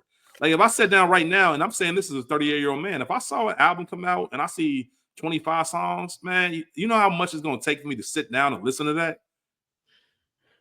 Yeah. Like, it's just a lot. So I think the content, I think the over saturation, I think all of that plays a factor into it. And I think a lot of it's just a hustle versus art. You know when shit is good. And even the opinions, I think the fact that, we were never supposed to know this much about each other from a social media standpoint. The fact that everybody... I just had this conversation with somebody today. The fact that anybody can rattle off any opinion at any time, and they have their own TV channel in a sense to do that. Now the discussion that's muddying the waters of the whole conversation. You know what I mean? Back when Hove and Nas beefed, it's just phone call to radio stations and things like that, people giving their opinion. They actually had a poll on Hot 97 who won the beef. Right now, you got Twitter, even Kendrick on tour right now with SZA, you still got people bringing up Drake and the whole thing, and it gets exhausting, right? Even as a fan, like, I don't want to hear about this shit anymore. I just want to hear the music, but you can't escape all the extra stuff. Do you think we'll have megastars anymore? Like, no. I'll pass Cole, Spike Lee on that. J. Cole, Kendrick Lamar, and Drake were the last era of the megastar, because music isn't the thing. Like, when they were coming up, music was the thing that made you popular. They were still, even though late, of the era, in the sense of where if you're really good at rap, then people are going to fuck with you and you can, like, climb to being a megastar. That era, I think, has passed, in the sense of, I just had this conversation with some younger dudes on Is the Mic Still On? They were trying to tell me that Playboi Carti was a superstar. And I was like, bro, it's niggas that don't even know what Playboi Carti looked like. Facts. You're talking about an era with Drake, Cole, and Kendrick as to where they broke through. They were mainstream. Everybody knows who they are. And now you're telling me that this dude who makes alternative hip hop is on the same level or will be leading the genre into the next generation is just not the same, because it's not palatable for hip hop fans. Like, it's palatable for his fans, and y'all can say that. And then you say, oh, hey, well, Travis Scott is a superstar. It's like, yeah, he is, but it's because he is, like, in line with the Kardashians. Like, he date whichever one of the Kardashians. Whoa. I'm not gonna let you do that to the Texas boy. Travis Scott was Travis Scott before Kardashian. But is he a superstar? Yes. Is he Drake, Kendrick, or J. Cole? Lyrically, no. Famous, yes. Not even lyrically, just from the sense of fame. You're right. But why is he that famous though? Because it ain't because of no songs. Don't do that, Spike. Don't do that. It's not because of any songs. I'm gonna be real. Because he dates the Kardashian chick, and that they associate him with that lifestyle. Oh, he's somebody that we need to know. He's social media. He was not famous. smashing the Jenner when he was doing upper echelon. He was. I know more of his shoe collabs than I do his songs. But that's just me. That's me. I don't listen to his music, so I want to make sure I make that clear. I'm not a casual like music fan. I just don't. I never gravitate. The stuff I have heard from Travis Scott, I do like to a certain degree. Mm-hmm. But I couldn't name you like a ton of songs. But I do know he's super popular, like incredibly popular. Travis Scott is up there, like rock star level up there. He up there. I'm not disagreeing with your point, but there is no generation that will be able to be famous from rap music anymore. And I think Travis Scott, even though he's famous, you don't think anybody for R&B either? You can go to country music. I think country music is the biggest like little platform now where you can get famous from doing something good. You have Shabuzi, and then you got that other white dude that was singing the shit about West Virginia, whatever it may be. Joe Rogan posted, and like he got famous from that. When you're talking about rap music, though, even with Travis Scott, it's he's popular from rap music, but the shoes, the Kardashians, the scandal with the shit that happened in this concert, that's the thing that make people know him. I think J. Cole, Kendrick Lamar, and Drake were the last generation of people that were able to be famous from their music. And I think a lot of rappers know that now, that it's not the music that's going to make me a superstar. Even with Lil Baby. Lil Baby's fall off, in my opinion, has been a thing to watch from the sense he was making, he was doing good from doing the music. But then the Young Thug case came. I can't talk about the same things that I'm talking about. I got to switch it up. And the music has suffered. He's been trying forever to get a hit, a big project or whatever it may be. And people are like, I don't really fuck with that. But it's because he don't do any other social media shit. He ain't on TikTok. He ain't trying to get you to dance. He ain't got no commercials, really. He ain't trying to do like Lil Baby? I fuck with Lil Baby. But I do think that he suffered from a sense of, oh, I thought I was going to be able to do it this way, but I can't. And I don't know how to adjust.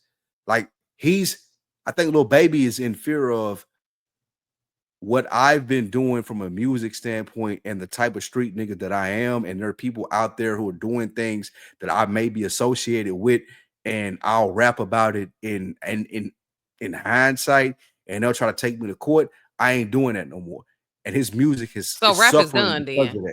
Yeah, it's slick done. When you're talking about from a street perspective, like nobody, like Young Thug scared the shit out of most rappers who were able to get that highlight from a street perspective. Like the shit that he went through, niggas like Lil Durk, who is also in jail now, Lil Baby, like niggas like that who you get that real authentic rap sense from, like they not doing, if they're smart, they not doing that shit no more. I'm not rapping about what my gang do or 4PF or whatever the fuck Lil Durk people is. Like, I'm not rapping about that no more because they're going to try to send me to jail for that shit. And it was the sense of, I think Young Thug caused that whole thing. Interesting. But I do think that that's the reason that we feel the reason that we feel about what you're saying, Portia. Like this now, it's just like motherfuckers trying to do TikTok dances and they're trying to get, and this could also us being old too. Like, you speak for your damn self. Me being old. I'm sorry. But the wave that they're trying to catch now is different. Like they want you to do a TikTok dance from it, or they want you to be they want you to do a TikTok dance from it, and our generation just don't resonate with it. I'm just really trying to figure out why my girl Meg is getting so much slack this week, but it's okay. What's going on with her that she's even catching heat? What's up? So she dropped a song. I think it did like 36,000. So she was very disappointed. People on TikTok are going in on her. Most of it is, oh, you thought you was Nikki, da da da. And honestly and truly, I just truly do not understand the hate for Meg. I really don't. And well, I can. Is it the Tory thing? I think a lot of Tory stuff is involved. I still don't understand that though. A lot of the red pill internet dudes, the Andrew Tate, the Kevin Samuels dudes, feel like that she got over on him, and I'm not fucking with, like she lied. Like, but even still, even with that, black men don't. They're not like the main supporter of female rap. So I'm gonna take that's a fair point. That out anyway. But where are the women and the gays? Like I'm just trying to. I'm wondering where the disconnect is, and also what people are expecting of music. Does she resonate? Does she resonate with the women and the gays? From what I know, from the concert I went to, I truly listen to Megan Thee Stallion every day, but not because I'm like, oh my God, it's Megan Thee Stallion. Like I really feel like she can fucking rap. Like I don't think that she can rap. I agree with you there. I just don't think that her artistry reaches a big enough scale of people for it to be above what you say, 38,000. But she just headlined Coachella. She just headlined Coachella. But people know Meg. People know Meg Thee Stallion. You ain't see the clips where she brought out Sierra, she brought out Queen Latifah. Like she literally was, and we know headline Coachella ain't no small feat. Facts. She could put on a good show. That's true. And headlining Coachella and putting on a good show goes a long way. But I still don't know if there are people that associate her with music versus the Tory Lanez trial, the shit that they seen on Hulu. Like that is so weird. And that goes to where we are in a hip hop standpoint. Like all the other shit matters more than your music now. And that's why we feel like, especially us as millennials, when we used to go buy CDs and like we used to see motherfuckers in unsigned hype in the source, and those things used to matter to us. But the things that matter to this new generation is, okay, what are the headlines? Like look at Ice Spice. Her last album did like 5,000. But that's what it's supposed to do, because she's not talented. Who she is though. She's not talented, but everybody knows who she is though, and that's the culture of music that we are in though. Like I look at Ice Spice like I would look like at a Krishan, right? When I'm, but like when it comes from and Blueface and all of them, you know what I'm saying? Yeah, but when it comes to like people who actually rap, or even a critique, like, oh, her flow is the same, oh, her music sounds the same, but I don't know too many rappers who doesn't keep the same flow. But that's just me. Ice Spice, like Jay. I'm talking about like any rapper where they say, like for Meg, it's, oh, she needs to change her tone, she needs to change her flow. Now, Meg, but there are multiple rappers who nobody says that about. Jay-Z switched his flow up. He started out rapping fast, but now every time we hear Jay-Z, we know it's Jay-Z because of how he flows, and how I thought that's what made rappers be like stand out. 50 Cent never changed his flow. Busta never changed his flow. That's fair. Now Jeezy never changed his flow. This is interesting because it's a generation thing involved in this, and the reason I say that is because our generation will still go out to see a Jeezy show. For right? Sure. Younger generation, I don't believe, will go out to a Jeezy concert. I don't think they don't know him the way we do. Their introduction to him probably wasn't the same as ours in our part of life, which leads me to this question. Is it just the world we live in? Because can Jay-Z, we know Jay-Z for who he is, but if Jay-Z was coming on the scene right now, will he still end up being Jay-Z? And I say no. Not because of the talent. The talent's 100% there. We know that. I think 444 proved that. Prove what? That he would not be? That people ain't really on the Jay-Z train like we was. But here's the thing though, 444 was grown up music. Like if I'm 20, I probably wouldn't want to listen to Jay-Z like 444. Like understand me, because I don't even know exactly enough about these topics that he's talking about to even have an opinion on it, right? You know what I mean? That's like that's experience music. That's things you have to live through.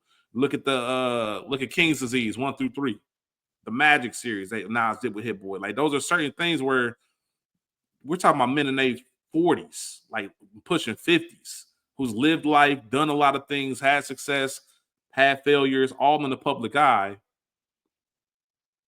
And they've built these legacy acts over time to where I just don't know if any new artist could break through, even somebody as talented as a Jay-Z. And even think about that. Like there's been artists, you know, if you go to Blueprint 3, A Star Is Born, right? Jay-Z went through all the artists who have been scorching hot. It's hard to keep that flame going, regardless of what era you're in. Like there was nothing hotter than 50 when 50 came out with Get Rich. There was nothing hotter than Jeezy when Trap or Die and Thug Motivation came out. Are they the same level of popular now? Absolutely not. Because it's hard to keep that flame going. It's an unprecedented run when you see your Jay-Z's and we'll say your Drakes from people who have been around for so long and still can make a buzz from dropping. Your Kendricks, everything like that. And I think they're grandfathered in, but I don't know if they can even break in because of the era of what music is now. I don't know if the attention span. If Reasonable Doubt came out today, my skin would almost crawl probably by the critiques that I'd see online about people who would probably dog it. They probably would just like, what the fuck is this? Now, the other side of it is, would he make a Reasonable Doubt the same way in today? Because that's a whole different era. That's 96. I don't know. And the drug names don't even like it. It's a whole lot that goes into it, but it's a very, very, very fascinating conversation. I just think that we're in a generation now where none of that really matters. And to Spike's point, unfortunately, the art is at the bottom. Like there's only a few people that really understand it and really appreciate it. And it makes me think of me being young and playing the T.I. and the Jeezy and the Hove and even the more obscure artists, right? Corrupts or something like that.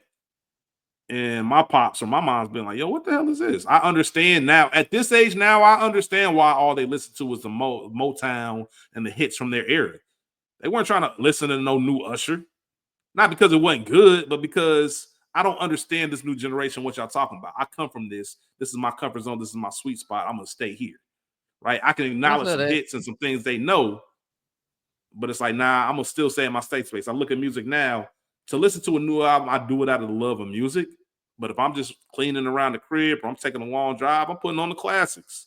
That's what I was just about to say too. Like I really have to like you. Like you have to be a Meg, a Nicki, a Glow, 2 Chainz, somebody like that for me to check out your new music. But while I'm at the gym, while I'm in the car, I'm going back to stuff, that nostalgia stuff. Yeah, the stuff that makes me like I want to feel what it was like pulling up to the UT Portia in 2005 and what that time was like in life for us. I never forget pulling up to campus and every car that drove by standing ovation, trunk rattling. Like that's just an era that we can't. And I think the reason is we know we can't get it back. Not necessarily the time or that era, but just the world doesn't operate the way it did. Yeah. And I think if it did, if we still operated as a world that way, I don't think it'd be as big of an issue. But since we don't have that at all, that's our only connection to it. You know what I mean? Yeah. We pulled up to college before iPhones. Not to date us or anything like that. We had flip phones. Hold up now. Nah, nigga. I remember freshman year, I had the Sidekick too. Because I remember you on mute, Spike. You on mute, Spike. You on mute, Spike. And I say that because Portia, I was 2 phones rich freshman year. Yeah. I had the flip phone, I had the Sidekick 2. And I remember I only used the Sidekick 2 to text. And I never forget on a Friday, you hit me up like, Rich, let me hold that Sidekick 2 for the weekend. And I gave you my Sidekick 2, and I wasn't tripping because I had a whole nother cell phone. Yeah. And then Monday came, he was like, here go your phone back. I ain't asked no questions about what the fuck you did with that Sidekick. But that's just the era we came up in. We was outside still and doing all that. So we don't have that anymore. And now everything's in our palms and accessible. So I think a lot of that, I know we say nostalgia is dangerous, but it's also like, hey, I don't really yearn for 2013 because there's still elements of 2013 and 2025. I do yearn for 05, 06, 07 because that's a whole different time that will never get back. Not the age, but literally how we live life. Going to a party and going to a club and not having no phones in our face, no none of that, just kicking it and doing whatever. If some shit went down, you had to hear about it. I think the last time we was able to live like that was when Steady Mobbing was out. I think that's the last time. You're probably right. You had to have a conversation back then. Like it wasn't for sure. I'm going to do it on social media or commenting on somebody's post. Like you had to have a conversation if there was a point that you were trying to get across. And that is what we're lacking. And you also didn't have the luxury of saying, oh, I'll check it out later. If you missed it, you missed it. Oh, such and such fought at the Union today. Ain't nobody got no video of it, nigga. Nah, you just missed it. And you're going to hear 10 different stories in the county. Motherfuckers telling you about it. Exactly. And it's just what it is. So I think that's a good landing spot for the episode today. Spike, it just dawned on me because you know me. Once things are said, I think about it. And I'm thinking about the conversation, the cliffhanger for next week. What I think would be a good idea, if the individual does not want to join us, I think the perfect idea, me putting my producer hat on, I would love to have Mo come on the show with us. And somebody who plays such a intricate and integral part of book one and what y'all built there.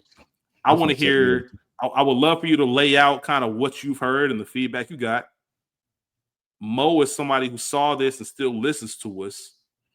Him come on and let's discuss in real time the differences and what's going on. Once again, I'm saying this as someone who doesn't know exactly what was said, but I think that would be a good job. And we've been wanting to have Mo on anyway, just to kind of discuss what it's like to complete something, because you know him, myself, and Spike completed Good Earners about a month or so ago, which was a 2-year project.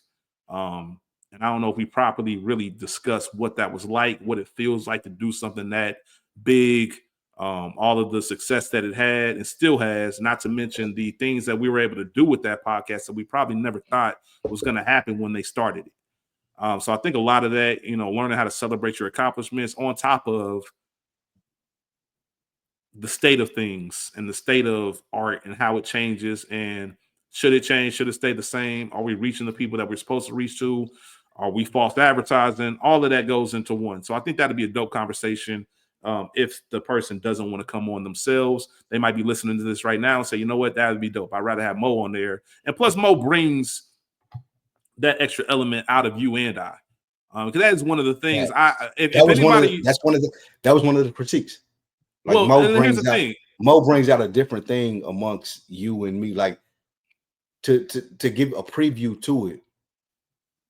The person that told me was like, bro, I love you and Rich and what y'all do. Like, I appreciate the accountability aspect of it. He was like, but I've known you my whole life, and some of the stuff that I heard you and Mo discuss, I never knew that about you. Yeah. And that's because you and Mo are so different. You and Rich are so alike. It's like y'all get on there and y'all talk about this certain thing. But when I hear you talking to Mo, it's like, damn, I didn't know that. And I've been knowing you since I was 10 years old. Yeah. So that's part of the and we'll leave it there because, like I said, we don't want to dig too much into the episode, but I'll just put it out there for everybody. When I said this, especially when I was just a co-author and a guest on book one, I've sang tremendous praise about how Another Week in the Books was my favorite podcast. Like, it was something that I look forward to every single Friday, the discussion. And even when it's far, and I really mean that, Another Week in the Books changed my life and the way I think about things. I was able to ask other questions and kind of analyze people and situations versus jumping out the window. I remember when Mo decided he was going to take a step back, and you were discussing what's going to happen with it. And he asked me one day, like, yo, would you want to fill in? And I was hesitant because I knew I could not do what Mo did. I knew you, and I literally said verbatim, me and Spike are too similar. We're not going to get that kind of, I don't know if we're going to be able to pull those intimate conversations out of one another because we think alike. And we're not going to challenge each other because, oh, I understand exactly what you mean. Not only that, our general personalities, it would have to be something so deep for us to even get into it about. Like we naturally just don't. It ain't that deep to us. Like if it would have to be something like that, you know. And so it's a lot of stuff that goes into it. So I was even hesitant to do it because I'm like, I don't even know what that looks like. Which is why we shifted to a book 2 and tried to change up the whole style because we knew it wasn't going to be anything of Mo. So it's going to be. I'm excited to have the conversation because I can understand it and I agree. I agree with that. Yes. There is a certain Mo has a certain superpower about himself. I was so open to the criticism. Like again, as you were just explaining, me and you think so much alike. When I was receiving, I wouldn't even say the criticism, but just the feedback from it is like, yeah, I get what you're saying. Like I understand because me and Rich could get here and do this certain type of thing, but there was a certain level of back and forth with Mo and I. It's the sense of like, I don't understand what you're saying, my nigga. And us being able to be open and free about it in the sense of, well, how do you come to a resolution in doing content? And I really don't understand where you're coming from versus me and you generally have a understanding of one another and we can articulate that because we do what we do. But yeah, I don't want to labor the point too much, but it will be a good episode next week. Yeah, and I'll be the first to admit, and we can leave on this after obviously thanking Portia for being here. But I will admit there are still weeks where I miss waking up and listening to UMO. I miss those Friday mornings and having those conversations because I think there's a certain world that I didn't know existed that Mo brings me into. Like I didn't even know niggas really thought like this or whatever the case was. So yeah, I can definitely get it. But yeah, so tune in next week for chapter 28. We'll figure out the details. We'll have that conversation. Portia. Yeah. Another successful First Fridays with Portia. Please. Always an honor and a pleasure. Absolutely. Thank you for being we're gonna get y'all on the frequency. Just waiting on our invites for the frequency. Just waiting. This was literally about to say, if you haven't already, please subscribe to the Frequency Podcast. Portia, where can they find you? Oh, you can find me on Instagram, Portia Renee 2_, or the Frequency Podcast #2 at Instagram. You can also write in the Frequency Podcast #2 at gmail.com. Yep. And as far as we go, we have my brother Spike Lou. I am Spike Lou on all social sites. Yep. I'm K Rich 513 on all social sites. Another week in the books on Instagram and AWITB 2022 at gmail.com. Leave comments, leave feedback, good, bad, and different. We love to have these conversations and going on the whole topic of what do you want to hear from us? Let us know that too. We're not above any kind of feedback. We want to make sure we are putting out good content for the people that love it and enjoy it. And we're still figuring out where this ship is going to land and how it looks. So we appreciate y'all patience as we do that. Really looking forward to next week. That's why Spike Lou is Spike Lou. He knew exactly how to put the perfect cliffhanger. It's a professional right there. Bookworms, we appreciate y'all. We'll see y'all next week. Make sure you get better this week. Peace.